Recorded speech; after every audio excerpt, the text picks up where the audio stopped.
नमस्कार। IND analysis सियासत की नर्मदा भक्ति में आपका स्वागत है। मैं हूं राजेश सक्सेना। चुनावी साल है और यही कारण है कि तमाम सारी चीज़ें चुनावी सियासत में, चुनावी दौर में तैरती हुई नजर आ रही हैं और दोनों ही प्रमुख दल अपने अपने तरीके से अपनी रणनीति तैयार कर रहे हैं। अब PCC चीफ कमलनाथ जिस तरह से कह रहे हैं कि वो नर्मदा के संरक्षण के लिए नर्मदा सेवा सेना बनाएंगे, उसे नियुक्त करेंगे। नर्मदा को लेकर अगर बात की जाए, एक ऐसी पवित्र नदी जिसके प्रति हर किसी की आस्था है, विश्वास है, और इसी आस्था विश्वास को लेकर पहले मुख्यमंत्री शिवराज सिंह चौहान नर्मदा परिक्रमा यात्रा कर चुके हैं 2018 से पहले। उसके ठीक पहले दिग्विजय सिंह ने नर्मदा परिक्रमा यात्रा की थी और अब चुनाव के ऐन वक्त पर एक बार फिर मां नर्मदा को लेकर चर्चा है। और जिस तरह से कहा जा रहा है कि नर्मदा के संरक्षण के लिए, संवर्धन के लिए नर्मदा सेवा सेना तैयार करेंगे। लेकिन अगर इसकी तासीर और तस्वीर की हम बात करें तो 16 जिले, 51 विकास खंड, 600 ग्रामों, 1107 घाटों का सफर तय करती है नर्मदा। और अगर पॉलिटिकल एंगल इसका अगर देखें तो तकरीबन 110 सीटें आसपास इसके इर्द गिर्द रहती है, जो कहीं ना कहीं इसको प्रभावित करती है। तो इसलिए धार्मिक दृष्टि से नर्मदा का अपना एक अलग महत्व है और दूसरी तरफ अगर हम बात करें राजनीतिक दृष्टि से, चुनावी दृष्टि से, तो भी इसका एक अलग महत्व है। आज इसी मसले पर हम चर्चा करेंगे, बातचीत करेंगे और जानेंगे कि आखिर PCC चीफ कमलनाथ ऐन वक्त पर क्यों नर्मदा सेवा सेना की बात कर रहे हैं, उसके संरक्षण की बात कर रहे हैं। और इसी पे चर्चा होगी। 3 मेहमान हमारे साथ इस चर्चा में होंगे। सबसे पहले अपने मेहमानों के पास चलते हैं, उनका परिचय करा देते हैं, तारुफ करा देते हैं, फिर चर्चा को आगे बढ़ाएंगे। हमारे साथ में है डॉक्टर रोहित नायक जी, कांग्रेस की युवा नेता, प्रवक्ता। डॉक्टर रोहित नायक जी, आपका स्वागत है। हमारे साथ में है मंजरी जैन जी, प्रदेश प्रवक्ता, भारतीय जनता पार्टी। मंजरी जी, आपका स्वागत है। और वरिष्ठ पत्रकार आशीष दुबे जी हमारे साथ में हैं। आशीष जी, आपका भी स्वागत करता हूं। और सबसे पहले डॉक्टर रोहित नायक जी, आपके पास में आता हूं, क्योंकि जिसका जिक्र, जिसकी बात हम कर रहे हैं, मां नर्मदा पवित्र नदी है, हर व्यक्ति की आस्था और विश्वास उसको लेकर। और कहीं ना कहीं इसकी अगर परिक्रमा की हम बात करें तो CM शिवराज सिंह चौहान जी भी इसकी परिक्रमा कर चुके हैं, दिग्विजय सिंह जी भी कर चुके हैं। और लेकिन अब PCC चीफ कमलनाथ जिस तरह से कह रहे हैं कि नर्मदा सेवा सेना बनाएगी, किस तरह से सेना काम करेगी? क्या ये सेना चुनाव के लिए है? क्योंकि आप कहेंगे कि आप चुनाव से क्यों जुड़ रहे हैं, क्योंकि चुनाव के वक्त ऐसी चीजें होती हैं, जाहिर सी बात से वो उससे जुड़ती हैं। रोहित जी। नहीं राजेश जी, क्या है, मुख्य रूप से अगर हम बात करें तो नर्मदा जो नदी है जी, वो हमारे देश में केवल एक ऐसी नदी है जो उल्टे प्रवाह से बहती है। पूरे देश में सारी नदियां जिस प्रवाह से, जिस दिशा में बहती हैं, उसके विपरीत बहती है। और नर्मदा केवल नर्मदा नहीं है, उसका जो भावार्थ है वो है नर और मादा दोनों। आप देखें जो भी अभी तक काम हुए हैं सारी देश में, सारी दुनिया में, इस तरह की नदियों को लेकर, जैसे हमारे यहाँ पे गंगा जी के लिए भी काम हुआ, लेकिन वो सेवा भाव से नहीं हुआ राजेश जी। उसके लिए जो भी पुरुषार्थ लगा, अभी नर्मदापुरम में जो सबसे बड़ी समस्या है, जो मध्य प्रदेश में कांग्रेस से सभी दूर है, उसके अलावा जो एक सबसे बड़ी समस्या जो झेल रही है हमारी नर्मदा मैया, वो झेल रही है जो सेवा का भाव है। क्योंकि आप देखिए, यहाँ पर नर्मदा के लिए जो करना अभी आवश्यक है वो है सबसे पहले संरक्षण, नर्मदा के तट, नर्मदा की स्वच्छता। ये 2 मुख्य मुद्दे ऐसे हैं जो बहुत महत्वपूर्ण है। आप बोल रहे हैं 110 सीटों को प्रभावित करती है, महाकौशल के लिए बहुत महत्वपूर्ण है। और यहाँ पर अन्यत्र तरह की सीटें हैं राजेश जी, आप देखें तो ट्राइबल सीट्स भी हैं, जनरल सीट्स भी हैं। और इस तरह की जो जिस दिशा में और जिस तरीके से ये प्रभावित होती है, और महाकौशल का जो पूरा रूप और रंग है, आप देखिए बुंदेलखंड से बिल्कुल अलग है, केवल मां नर्मदा के कारण। तो मुझे लगता है सेवा भाव से अभी तक काम हुआ नहीं है नर्मदा के लिए। जो भी हुआ राजनीतिक तौर पे हुआ, अगर इस तरह की सेवा सेना बनती है तो हमारा प्रयास ये होगा कि जो भी नर्मदा के तट पर रहने वाले जो जो लेकिन रहवासी लेकिन हैं रोहित जी, अभी तो नर्मदा। प्राथमिकता उस सेना की प्राथमिकता चुनाव होंगे ना, 110 सीट जो हम बात कर रहे हैं। नहीं, तो हम यही कह रहे हैं कि हम केवल चुनावी रणनीति के तहत नहीं बना रहे हैं सेना। हम इस सेना को इस तरीके से विकसित करना चाहते हैं कि नर्मदा की सेवा वाकई हो पाए, वास्तविक रूप में सेवा हो पाए नर्मदा की। और जिस तरह की अभी जो दोहन हो रहा है, आप देखें कितनी इलीगल माइनिंग हो रही है पूरे इस परिक्षेत्र में। इस तरह की स्थितियां हैं राजेश जी कि इतनी इलीगल माइनिंग हुई है, इतनी इलीगल माइनिंग हुई है कि जिसका कोई हिसाब किताब नहीं रखा जा सकता। अंधाधुंध दोहन हुआ है इस नदी का, और जिस तरीके से इसका दोहन हुआ है उसके लिए बहुत आवश्यक हो गया है कि सभी लोग एकजुट होकर इस पुरुषार्थ, इस यज्ञ में शामिल हो। चलिए केवल चलिए, राजनीतिक रूप से आता हूं रोहित हुआ जी, एक दोबारा आपके निर्णय पास नहीं। में आता हूं। मंजरी जैन जी से जवाब ले लेता हूं। मंजरी जैन जी, जिस तरह से नर्मदा सेवा सेना और रोहित जी कह रहे हैं, कांग्रेस कह रही है कि इनलीगल माइनिंग यहाँ पर हुई है, इसका जिस तरह से संरक्षण होना चाहिए वो नहीं हुआ, संवर्धन जिस तरह से होना चाहिए वो नहीं हुआ। भले परिक्रमा बहुत हो चुकी हैं, हालांकि वो तो आपको भी आमंत्रित कर रहे हैं, यानी कि मुख्यमंत्री शिवराज सिंह चौहान को भी उन्होंने आमंत्रित किया कि अगर वो भी इस सेवा सेना का सदस्य बनना चाहें तो बन जाएं। क्या कहेंगी मंजरी जी? कांग्रेस को सारे मुद्दे एकदम चुनाव के टाइम ही याद आ रहे हैं, चाहे वो कोई भी मुद्दा आप देख लीजिए। अब नर्मदा मैया जिन्हें हम माँ बोलते हैं, ये तो नर्मदा। चलिए मंजरी जी, मैं दोबारा आपके पास में आऊंगा बेहतर तरीके से। जो आपकी आवाज़ है हम तक, हमारे दर्शकों तक नहीं पहुंच पा रही है। इससे पहले कि आपसे बेहतर संवाद हो, मैं आशीष जी के पास में आ जाता हूं। आशीष जी, चुनाव के ऐन वक्त पर एक बार फिर कहीं ना कहीं नर्मदा की चर्चा है। हालांकि हमने देखा था कि 2018 में भी शिवराज जी के बाद दिग्विजय जी ने जिस तरह से नर्मदा परिक्रमा यात्रा की थी, वो कहा गया था कि इसका फायदा भी कहीं ना कहीं कांग्रेस को 2018 में मिला। फिर एक बार चर्चा नर्मदा सेवा सेना के जरिए है, क्या कहेंगे? देखिए, नर्मदा परिक्रमा जो है प्रदेश में ठीक है, आध्यात्मिक रूप से और धार्मिक रूप से प्रचलित है, मान्य है। लेकिन जब चुनाव के समय जब इस तरह की घोषणाएं होती हैं तो निश्चित तौर पर सियासी फायदा लेने की भी कोशिश साफ नजर आती है, और नहीं भी नजर आता। अगर इसको इस तरह से भी अलग से भी देखें तो भी इससे कोई फायदा कहीं ना कहीं मिल सकता है। 2018 में जो दिग्विजय सिंह की यात्रा हुई थी, वो निश्चित तौर पर उससे कांग्रेस को फायदा मिला था। कांग्रेस, उनकी अपनी छवि भी थोड़ी भी ठीक हुई थी और दिग्विजय और कांग्रेस की भी छवि ठीक हुई थी।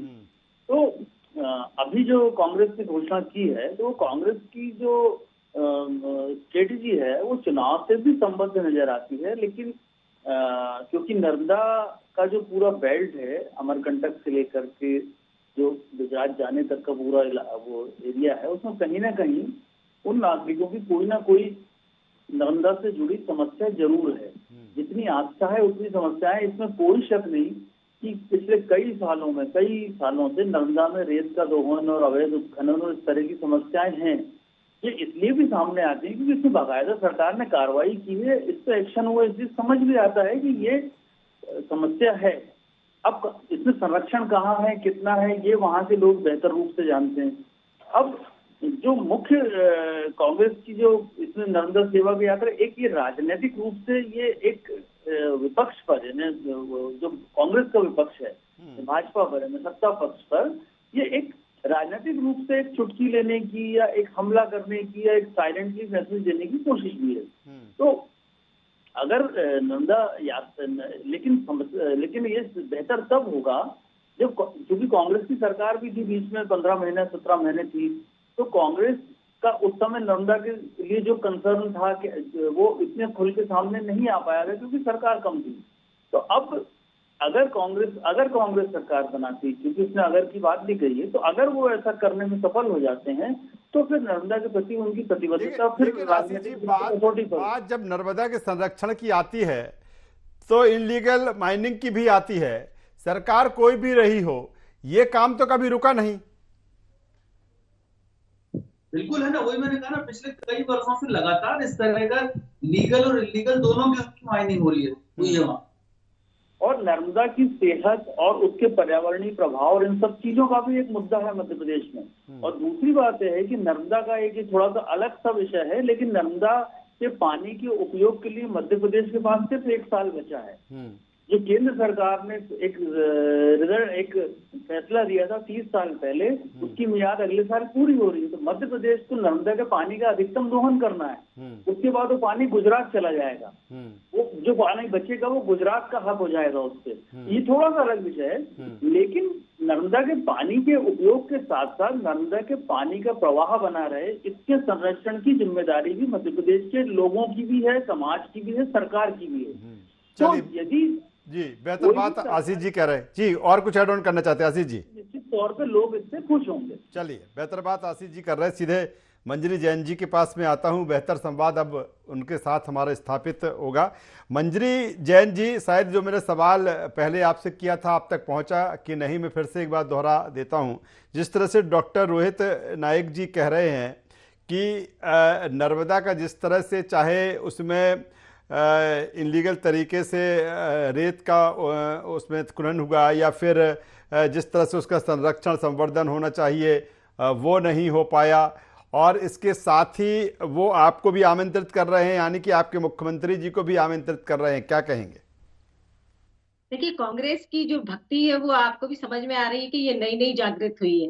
ये तो एक हमेशा गंगा जी का, राम भगवान का, उनके राम सेतु का, सबका विरोध करते रहे, उनके अस्तित्व को नकार चुके हैं ये लोग। और हिंदुत्व की बात करते हैं, कभी गंगा जी की आरती करते हैं, कभी प्रियंका जी आती, माँ नर्मदा जी की आरती करती हैं। और ये कमलनाथ जी का बयान देखिए, हम नदियों को अपनी माँ और मैया कहकर बुलाते हैं, माँ नर्मदा और नर्मदा मैया कहकर बुलाते हैं। ये नर्मदा नर्मदा जो इज्जत से नाम नहीं ले सकते नदियों का, वो उनका संरक्षण क्या करेंगे? रही बात जो आपने कहा कि शिवराज जी को भी आमंत्रित कर रहे हैं, तो शिवराज जी के बारे में आप भी जानते हैं, वो तो नर्मदा मैया की गोद में पले बड़े, उनका तो जन्म ही वही हुआ है। तो मैं समझती हूँ कि उनसे ज्यादा नर्मदा मैया को कोई समझने वाला नहीं है। नर्मदा के प्रति जो उनका अगाध प्रेम है वो जग जाहिर है। वो नर्मदा को हमेशा उन्होंने माँ की तरह पूजा है और उनकी वो आस्था की केंद्र रही है। रही उत्खनन की बात, जो आपका दूसरा सवाल था, कि उत्खनन के मामले में तो इनके पूर्व मंत्री ऑन द रिकॉर्ड कह चुके हैं, गोविंद सिंह जी, कि हम नर्मदा का उत्खनन रोकने में नाकामयाब रहे, और उन्होंने सार्वजनिक रूप से जनता से माफी भी मांगी। इन्हीं के एक पूर्व मंत्री उन्होंने कहा कि दिग्विजय सिंह जी जो है वो खनन माफियाओं को संरक्षण देते हैं, शराब माफियाओं को संरक्षण देते हैं, और इसका पैसा ऊपर तक जाता है। तो ये लोग तो पहले अकांत भ्रष्टाचार में डूबी हुई। और डबल आवाज आ रही है राजेश जी मुझे जी थोड़ा आवाज आप बोलिए, आपकी आवाज पहुंच रही है, आप बोल सकते हैं जी। तो ये तो इनके कार्यकाल में तो नर्मदा का बेहद दोहन हुआ है। 15 महीने की सरकार में इन्होंने नर्मदा जी के लिए क्या किया? इनकी सरकार अकांत भ्रष्टाचार में डूबी हुई सरकार थी। आते ही साथ इन्होंने 3000 करोड़ का घोटाला किया, कृषि घोटाला किया, इन्होंने जल आवर्धन योजना में घोटाला किया, 877 रुपए का 877 करोड़ का जल आवर्धन योजना में इन्होंने घोटाला किया, 500 करोड़ का इन्होंने कृषि घोटाला किया। इनकी सरकार और जो कांग्रेस का इतिहास रहा पिछले वर्षों में, जब हम देखते तो सबसे ज्यादा तो शासन जो है कांग्रेस का ही रहा है। तो निश्चित तौर पर आप भी जानते हैं इस बात को कि भ्रष्टाचार का, आपके जो चीजें हैं, आपके जो सवाल हैं, रोहित जी आप जवाब दे दीजिए। वो उत्खनन में और शराब माफिया इनमें डूबे। चलिए रोहित जी आप कुछ कहेंगे, फिर मैं अपने सवाल कह रही हैं मैं उससे सहमत नहीं हूँ। मेरा ये कहना है कि जो भी काम विपक्ष के तौर पे हम कर सकते हैं, अभी ये चर्चा निकल के आ रही है कि इस चुनावी समर में हम इस तरह की घोषणाएं क्यों कर रहे हैं। हम घोषणा नहीं कर रहे हैं राजेश जी, हम वचन दे रहे हैं। घोषणा करना जो पक्ष का काम है, उनने अपनी बखूबी उस पक्ष को निभाया। घोषणावीर हमारे मुख्यमंत्री शिवराज सिंह चौहान जी ने, उन्होंने जो मशीन गन चलाई घोषणाओं की, वो हम देख रहे हैं। 200 दिन में ये कह रही है अकांत हम लोग भ्रष्टाचार में लिप्त है। 15 माह को 18 वर्ष से कंपेयर कर रहे हैं फिर से ये, फिर 70 वर्ष चले जाएंगे कि 70 वर्ष ये हुआ वो हुआ। आज ये जो देख रहे हैं, जी रहे हैं, वो 70 वर्ष में ही तो हुआ है, नहीं तो कहां से बेचते होते पूरे देश को। और 200 माह में 225 जो घोटाले हुए हैं जो भ्रष्टाचार हुआ वो हम देख भाजपा के शासनकाल में 200 माह में 225 घोटाले हुए राजेश जी, ये ऑन रिकॉर्ड है। और ये बात कहना कि भाई गोविंद सिंह जी ने क्या कहा, कि आप क्या कर पाए, आप सत्ता में हैं, आप क्या कर पाए, अगर आज की तारीख में आप कर लेते तो हमें थोड़ी ये इनिशिएटिव लेना पड़ता। और अगर हम ये इनिशिएटिव ले रहे हैं तो हम वचन के तौर पे ले रहे हैं, क्योंकि हमें तो अपना एजेंडा ले जाना है ना जनता तक। हम बात कहेंगे कि हम ये करके दिखाएंगे, आप ये कह रहे हैं कि हम करेंगे, अब आप कब तक कहेंगे कि हम करेंगे? आप 18 वर्ष से तो यही कह रहे हैं कि हम करेंगे, आप कर क्यों नहीं पाए? आप कर लेते ना मंजरी जी, आप कर लेते, हम करेंगे। आपने क्यों नहीं किया? आपने क्यों नहीं किया मंजरी जी? जो आपने कोरी घोषणा, मैं कह रहा हूँ मंजरी जी, आपने क्यों नहीं किया? झूठी घोषणा है आपकी, जो घोषणा है आज की तारीख में आप बोल रहे हैं हम भ्रष्टाचार में लिखते हैं। महाकाल में आपके सप्तऋषि जो बनाएगा डस्टबिन के मटेरियल से, पॉलीकार्बोनेट से, आपने जिससे डस्टबिन बनता है, रिसाइकिल प्लास्टिक से आपने सप्तऋषि बना दिए। आपकी जो संसद उसमें पानी भर गया। आप जो काम कर रहे हैं, अभी एक एयरपोर्ट इनॉग्रेट किया पोर्ट ब्लेयर का, आपने उस पोर्ट ब्लेयर का आधा एयरपोर्ट उड़ गया। आपको अपनी घोषणाओं को और पत्थर जो शिलान्यास करने और पर्दा खींचने में आप लोग इतने लिप्त हैं और इस तरीके से आसक्त हैं इस चीज के लिए कि आप ये नहीं देखते कि गुणवत्ता क्या है। मैं ये कह रहा हूं कि आप कर लेते, आपने क्यों नहीं किया? आप कर लेते ना, मैं आपके पास तो इतना मौका था, जनता ने आपको मौका दिया, आपने क्यों नहीं किया? ऐसा क्यों हो रहा है? चलिए जवाब दे दे मंजरी जी, मंजरी जवाब दे दीजिए जी। राजेश जी कंपैरिजन कर रहे हैं 15 महीने 18 साल का। माननीय जी, अगर ये 15 महीने और 18 महीने का कंपैरिजन कर रहे हैं तो 15 महीने में 18 साल की जो कर रहे हैं, हाँ। तो 15 महीने में इन्होंने क्या एक्शन लिया? इनके मंत्री खुद शिकायत कर रहे हैं, सोनिया गांधी जी को पत्र लिखकर भेज रहे हैं, इसके बाद भी इन्होंने खुद के लोगों पर कार्रवाई नहीं की। इन्होंने क्या किया? हमारी सरकार ने, माननीय मुख्यमंत्री जी ने तो एक्शन लिया और उन्होंने कठोरतम कार्रवाई की अवैध उत्खनन माफियाओं के ऊपर। और उन्होंने सार्वजनिक रूप से इस बात को कहा कि एक एक को मैं जेल के पीछे पहुंचाऊंगा, और उन्होंने वो कार्य किया। और आपकी सरकार 2018 में झूठ बोल कर आई। आपने कितनी घोषणाएं की थी जो आज पूरी हो गई, या आपने 15 महीनों की सरकार में पूरी कर दी थी? आपने कृषकों की जो कर्ज माफी की बात की थी, उसके बाद अन्नदाता कितना डिफॉल्टर हुआ, लाखों रुपए वो डिफॉल्टर हो गए, वो माफ किसने किया? उनके कर्जा माफ किसने, उनके कर्ज का ब्याज किसने माफ किया? माननीय मुख्यमंत्री जी ने, भारतीय जनता पार्टी की सरकार ने। आपका झूठा वचन पत्र है। आप फिर वही के वही जो स्क्रिप्ट आपने 2018 में तैयार की थी, वही की वही आपने फिर पढ़ दी। आपके पास कोई मुद्दा नहीं है, कुछ बोलने के लिए नहीं है। चलिए मंजरी जी, मैं आशीष जी के पास में आ जाता हूँ। आशीष जी, इस बार के इलेक्शन की होगी, जब हम हर बार बात ये करते हैं कि इस बार की जो लड़ाई है काफी टफ है, और यही कारण है कि तमाम सारे मुद्दे छुए जा रहे हैं। ऐसे मुद्दे कि पहले तो नर्मदा परिक्रमा, अगर हम पिछली रिकॉर्ड देखें 2018 का, क्योंकि दिग्विजय सिंह और उसके पहले शिवराज जी की जो यात्रा रही है, नर्मदा की यात्रा, लेकिन अब तो सीधे नर्मदा सेवा सेना की आने की पूरी सेना एक तैयार, इसको लेके ही आने की। जिस तरह से अब मुद्दे लिए जा रहे हैं, जो छुए जा रहे हैं, वाकई लगता है कि लड़ाई बड़ी है। बिल्कुल, निश्चित तौर पर लड़ाई बड़ी है। निश्चित तौर पर चुनाव जो होने वाला है बहुत टफ चुनाव होगा, और ये 2018 से ज्यादा टफ होगा और ज्यादा रोमांचक भी होगा। तो इसलिए हर चीज को कसा जा रहा है। आप देखिए, कांग्रेस ने बहुत सारे प्रकोष्ठ बनाए हैं। कांग्रेस ने प्रकोष्ठ बनाकर एक सोशल इंजीनियरिंग की कोशिश की, तो 50-52 प्रकोष्ठ। ये सेवा जो समिति या सेवा सेना जो बना रहे हैं, ऑलमोस्ट इसी तरह का एक प्रयोग है। तो मुझे लगता है उस बेल्ट किनारे रहने वाले लोगों की एक समिति बनेगी, और वो निश्चित तौर पर सियासी तौर पर भी कांग्रेस को फायदा पहुंचाएगी।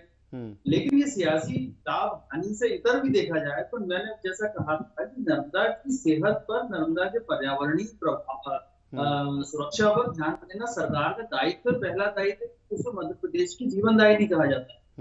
और जहाँ कार्रवाई की बात है, तो भाजपा के शासन में अगर हम इसको 20 साल का बेंचमार्क भी मान लें, तो भी अवैध उत्खनन की पर जितनी कार्रवाइयां हुई हैं, उतनी ही शिकायतें भी हुई हैं। तो मुझे ऐसा लगता है कि पिछले 20 साल में ये मुद्दा बहुत ज्यादा आया है। आशीष जी, एक सवाल यहाँ पर ये अहम है कि ये नर्मदा सेवा जो सेना है, पहले अभी नर्मदा, मां नर्मदा का संरक्षण संवर्धन देखेगी कि पहले ये देखेगी कि इस एरिया में कितनी सीटें हैं, कितने वोट हैं, उनसे पहले जाके कैंपेनिंग करना है? निश्चित तौर पर दोनों चीजें देखेगी। जी। ये तो बहुत साफ समझ आता है कि दोनों चीजें ही देखेगी, लेकिन अगर वो नर्मदा के बारे में भी देख लें अच्छे से तो ये ज्यादा बेहतर होगा। पिछली बार जब कांग्रेस की सरकार आई थी, अवैध उत्खनन के मुद्दे पर उसने बहुत भाजपा की सरकार की खिलाफत की थी, लेकिन जो एक्शन होना था वो नहीं। मतलब ये राजनीतिक सौजन्यता है तो होता है, ये नहीं होना चाहिए। जो चीजें किसी के मन से या किसी की धार्मिक आस्था से जुड़ी हुई चीजें हैं, किसी भी सरकार को सत्तुरुप अपनाना चाहिए। भाजपा के पास भी मौका था और अभी भी है कि वो इस तरह के एक्शन ले। चलिए आशीष जी, मैं एक सवाल के साथ डॉक्टर रोहित नायक जी के पास में आता हूं। डॉक्टर रोहित नायक जी, जिस तरह से पीसीसी चीफ कमलनाथ ने नर्मदा सेवा सेना नियुक्त करने की बात कही है, अगर मां नर्मदा को देखें, वहां की जो समस्या है उनको देखें, मुझे लगता है कि दिग्विजय सिंह जी बेहतर तरीके से जानते हैं या बता पाए होंगे पीसीसी चीफ कमलनाथ को। तो ये परिकल्पना किसकी है? दिग्विजय सिंह जी की परिकल्पना रही है या फिर कमलनाथ की खुद की स्वयं की परिकल्पना है कि नहीं, अब चुनाव के समय ऐसा करना चाहिए? समावेशित रूप से इस पे निश्चित तौर पे दिग्विजय सिंह जी ने इसकी पूरी यात्रा संपूर्ण करी है, और नर्मदा यात्रा संपूर्ण करना अपने आप में बहुत बड़ी जीवन की उपलब्धि होती है। आध्यात्मिक रूप से भी इस यात्रा का बहुत महत्व है, और चिरजीवी कहा जाता है कि इस यात्रा में निश्चित तौर पे मिलते हैं। तो इस यात्रा का आध्यात्मिक बहुत बड़ा महत्व है। तो दिग्विजय सिंह जी ने निश्चित तौर पे इस पे अपना इनपुट दिया होगा, और 51,000 पोलिंग बूथ पे मैं ये दावे के साथ कह सकता हूं कि दिग्विजय सिंह जी और कमलनाथ जी के दोनों के एक एक व्यक्ति, दो व्यक्ति तो इतने ठोस हैं सारे पोलिंग बूथ पे कि जिसकी हम कल्पना राजनीतिक एक यात्रा के तौर पे नहीं कर सकते। रोहित जी 110 सीट की बात कर रहे हैं अभी आप, कि हर पोलिंग बूथ की बात कर रहे हैं? मैं पूरे मध्य प्रदेश की बात कर रहा हूं। और जब नर्मदा परिक्रमा दिग्विजय सिंह जी ने संपूर्ण करी, तो उनने अपना एक राजनीतिक लक्ष्य के साथ साथ एक आध्यात्मिक लक्ष्य भी पूरा किया। अब ये बात करी जाए कि भाई अगर दिग्विजय सिंह जी ने वो यात्रा पूरी करी है तो वही केवल मां नर्मदा को समझते हैं, ये मुझे लगता है अहंकार की बात होगी मेरे पार्ट पे भी और दिग्विजय सिंह जी के भी पार्ट पे। लेकिन मंजरी जी ने जिस तरीके से कहा कि शिवराज सिंह चौहान जी वहीं पर पले बड़े हैं, वहीं जन्मे हैं, तो उनसे अच्छा कोई मां नर्मदा को नहीं समझ सकता। मुझे लगता है ये अहंकार की बात है, क्योंकि इतने लोग सेवार्थ हैं, इतने लोग मां नर्मदा के तट पे रहते हैं, मैया के तट पे इतने लोग सेवार्थ और इतने भाव विभोर लोग रहते हैं राजेश जी, कि ये यात्रा अपने आप में जीवन को संपूर्ण करने वाली यात्रा होती है। चलिए, इस तरह की जीवन, बात कहना, चलिए वक्त का मैं मंजरी जी से क्लोजिंग कमेंट से ले लेता हूं। मंजरी जी, अहंकारवश हो गई है। मंजरी जवाब दे दीजिए। देखिए, इनकी ये चुनावी भक्ति और श्रद्धा जो है और जो आस्था है वो चुनावी है। आप भी ये बात समझ रहे हैं। अब इन्होंने अब जो चुनावी समर में सेना का गठन किया है, तो आपने ही वो राजेश जी कहा कि ये पोलिंग बूथ साधेंगे, चुनावी मैदान साधेंगे, या नर्मदा जी की सफाई करेंगे, या उस पर नहीं, मेरा सवाल ये था मंजरी जी कि पहले काम क्या होगा? इस जो सेना है पहले वो देखेगी, सीटें देखेगी, और फिर उस संरक्षण संवर्धन की बात होगी। चलिए मंजरी जवाब दे दीजिए। जी, देखिए, संरक्षण और संवर्धन का काम भारतीय जनता पार्टी की सरकार सतत कर रही है। सभी नदियों का, मां नर्मदा जी का ही नहीं, अपितु जितनी भी नदियां हमारे मध्य प्रदेश में आती हैं, सभी नदियों का हम संरक्षण और संवर्धन कर ही रहे हैं। माननीय जब पूर्व प्रधानमंत्री अटल बिहारी वाजपेयी जी ने नदी जोड़ो अभियान की शुरुआत की थी, तो वो कॉन्सेप्ट भी आज हमारी सरकारें पूरा कर रही हैं। और रही उनके जो इन्होंने कहा कि इसके पहले इनका रोहित जी का एक क्वेश्चन था जिसका मैं जवाब देना चाहूंगी। क्या कहा था, मेरे दिमाग से स्लिप हो गया है। तो रोहित जी आप बताएं। रोहित जी बता दीजिए कौन सा जवाब चाह रहे थे? मैं सवाल तो नहीं, मेरा सवाल तो मैंने कर लिया। मैंने कहा इतना अहंकारवश नहीं बोलना। अहंकार बोले, अहंकार। हाँ जी, अहंकार। मैं ये अहंकार की बात नहीं है। मैंने आपको ये बताया कि आपका चुनावी भक्ति है, आपका चुनावी एजेंडा है। चलिए, चूंकि वक्त की कमी है और ये एक ऐसा मुद्दा है जिस पर चर्चा वृहद होना चाहिए, क्योंकि बात मां नर्मदा की हो रही है, उसके संरक्षण की हो रही है, संवर्धन की बात हो रही है, लेकिन उससे पहले ये तमाम सारी चीजें हैं जिसको लेकर, चूंकि जब सियासी घमासान चुनावी है, और यही कारण है कि जो भी चीजें होती हैं जब चुनावी समय नजदीक होता है तो वो चुनाव से जुड़ती हैं।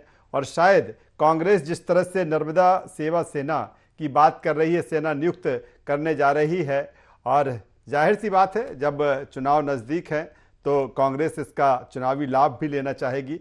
भारतीय जनता पार्टी अपने तरीके से सारी चीज़ों को अंजाम दे रही। तीनों मेहमानों का मैं यहाँ पर धन्यवाद करूँगा, शुक्रिया करूँगा। तो कुल मिलाकर जिस तरह से चुनावी साल में तमाम सारे समीकरण साधे जा रहे हैं, उसमें एक समीकरण अब नर्मदा सेवा सेना को लेकर कांग्रेस ने जिस तरह से बात की है और उसी के बाद इसको लेकर जो चुनावी सियासी घमासान है वो भी देखने को मिल रहा है। IND एनालिसिस में बस इतना ही। IND 24 पर खबरों का सिलसिला लगातार जारी है। आप बने रहिए हमारे साथ। नमस्कार।